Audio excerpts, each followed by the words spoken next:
Well, howdy there, Internet people. It's Bo again.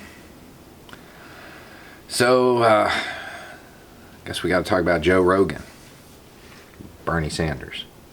If you don't know, Joe Rogan endorsed kind of Bernie Sanders. Said he'd probably vote for him. He told this to his audience. Last I heard, the number of people that saw it was 11 million people. There are people that are upset about this. Two different groups of people. The first group are Democrats. Some Democrats. Some that support other candidates. Some that support Bernie. Why would they be upset about him catching an endorsement? Kind of an endorsement? Because Joe Rogan has said some messed up stuff over the years. And by over the years, I mean 2015, 2016, 2017, and like yesterday. He's probably saying something messed up right now. In addition to saying things that have caused active harm to people, he has platformed individuals that I would suggest cause people to be actively targeted.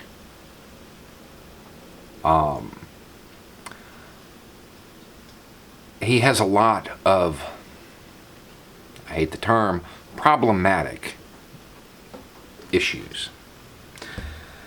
So, there are some that feel that Bernie should reject this half-hearted endorsement. I'm going to say no. No. I don't think that's a good idea. And the reason I don't think that is a good idea is the other people that are upset. I want you to think about the people who would listen to Joe Rogan's podcast. Okay. You have two kinds of people. Those who like to hear interesting and weird conversations, and those people that agree with the messed up stuff that he says. Those people who agree with the messed up stuff that he says, well, they heard that. And if they are the type that would agree with comments that are bigoted in some ways, at some times, in a lot of ways, who do you think they're voting for? But they just heard somebody they tune into regularly say that they're going to vote for Sanders. If you are part of the communities that he slights and that he goes after at times,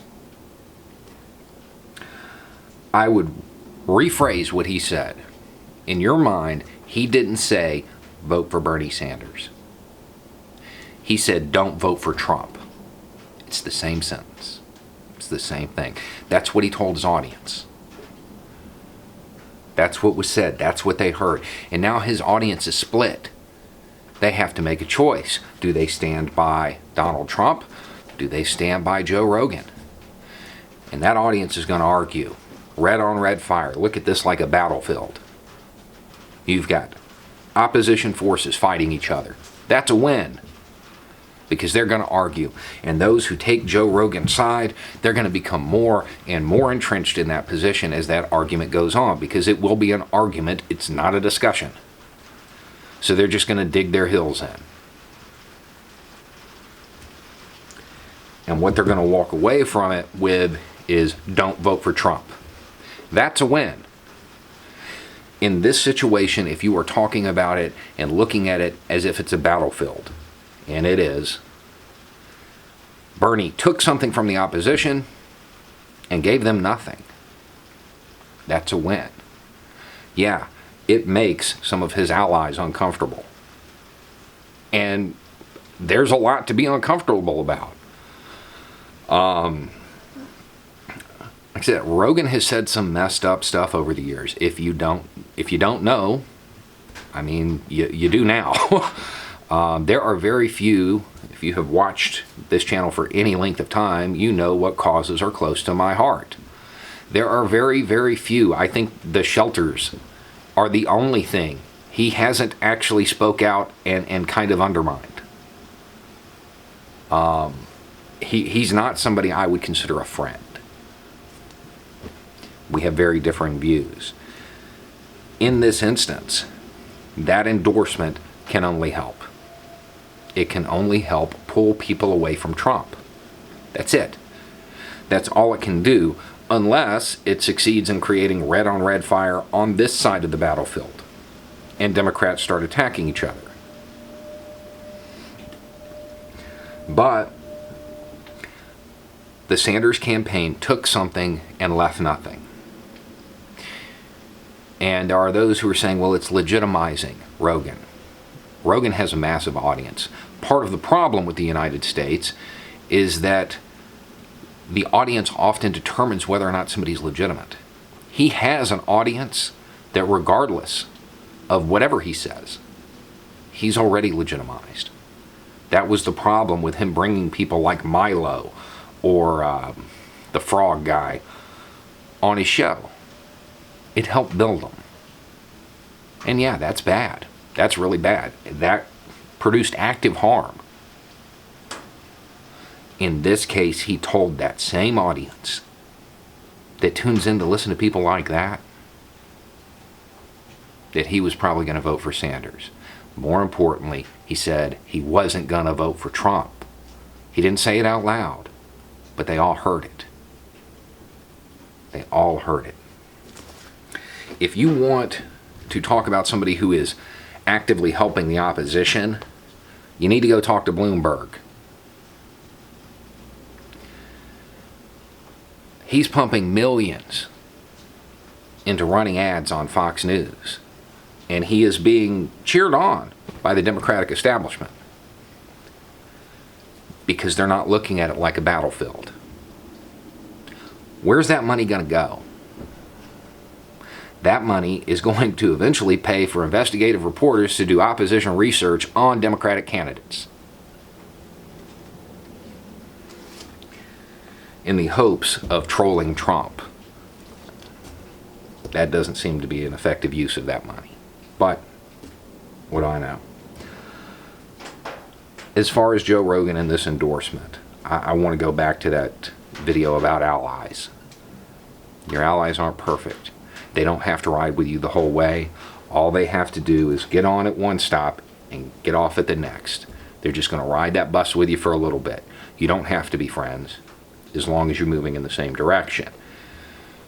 Rogan, at this moment, is moving in the direction of most of the progressive side of the United States. Like it or not, he is. And in addition to hopping on the bus for a couple of stops, he's handing out bus passes to millions. You don't have to like him. You don't. You don't have to co-sign him. You don't even have to tolerate him. But if you're gonna go after him, there's no reason to tie it to the fact that he told his audience he's not voting for Trump. Why undermine that? He told millions of people who would probably be voting for Trump not to. Attacking that seems like a really bad idea. Pushing them away seems like a really bad idea. It should be the idea to pull as many people from his base as possible, to get them away, to break them away, to introduce them to new ideas, and to turn them on each other. On a battlefield, the U.S. military, if it is an advanced battlefield with multiple opposition forces, they will literally bring people in, and their whole mission in life is to turn them against each other, because it's that important. It is that important when it comes to achieving victory. You don't have to like him. And yeah, you can talk about all of the horrible stuff that he has said. Rogan has said some messed up stuff. That's not off limits. But there's no reason to push away the people that he's trying to bring over. If you're going to talk about it, you're going to criticize it, do it from a position of, we're glad you're coming over. Let us talk about some things that you need to fix. Let us talk about some issues that you may have. You've learned to look at this in a different way. Now we need to look at some other stuff in a different way. Nobody wakes up knowing everything. Nobody's born knowing everything. Everybody has to have a path to follow. And he's doing it. Maybe. Or maybe he's just going for popularity. Who cares? Who cares? If he's being self-serving, fine. Let him. Capitalize on it. Win. Anyway, it's just a thought. Y'all have a good night.